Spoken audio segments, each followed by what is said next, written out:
Welcome to Foraging Your World. Today we're going to talk about some basics on foraging, some tips, just some guidelines on it. We're going to talk about your environment, plant identification, and some things down that line. My name is Wes. Let's get started.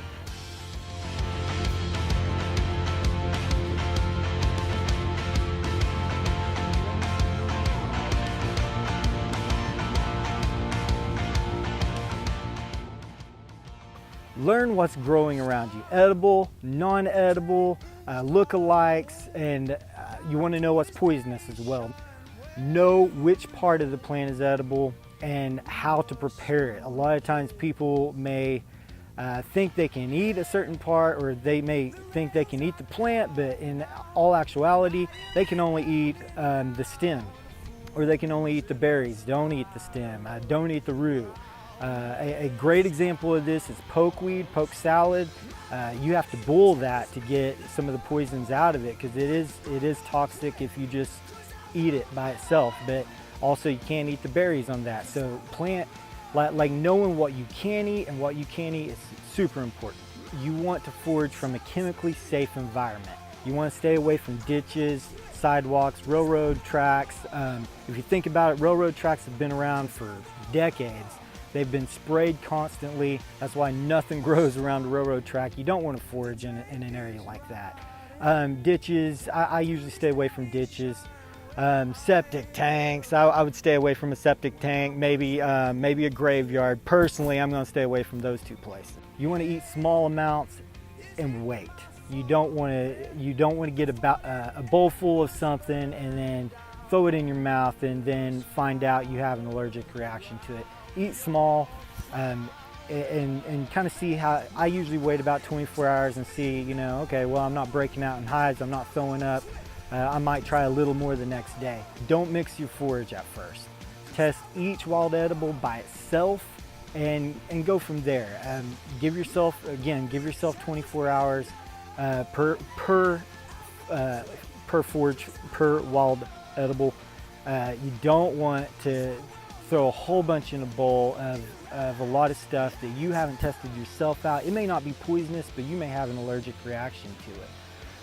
So one at a time. As you know that, hey, I can eat dandelions, I can eat sumac, you can start mixing all this stuff together. Learn from the old timers.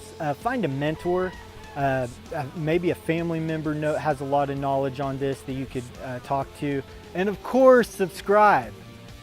Get permission to forage. If you don't own it, someone else probably does. Most farmers are going to be like absolutely happy for you to go on their land and forage. In fact, they may want to know what's forageable on their land. Next, be aware of the season that you're foraging in. It could be hunting season. You don't know. I mean, if you're in Oklahoma, hunting seasons are obviously different in other states. So you want to be careful that you're not out foraging when someone else could be out with a rifle. Moving on, let's use all our senses. Preferably taste last. Touch, smell, looks, all that's super important, and it usually tells you a lot about the plant. Also, if the plant looks sick, just move on to the next. There's plenty of dandelions to choose from. There's plenty of lamb's quarters. So if something looks sick, just move on.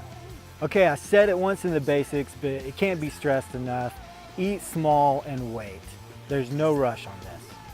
Obviously, to make sure it's okay for you to eat. With everything that's been said, don't be a superhero in this. In the foraging world, the superhero is the one that shows everyone what not to eat. You don't want to be that person. Seriously, you don't want to be that person. To wrap it up, anyone can do this. I started small.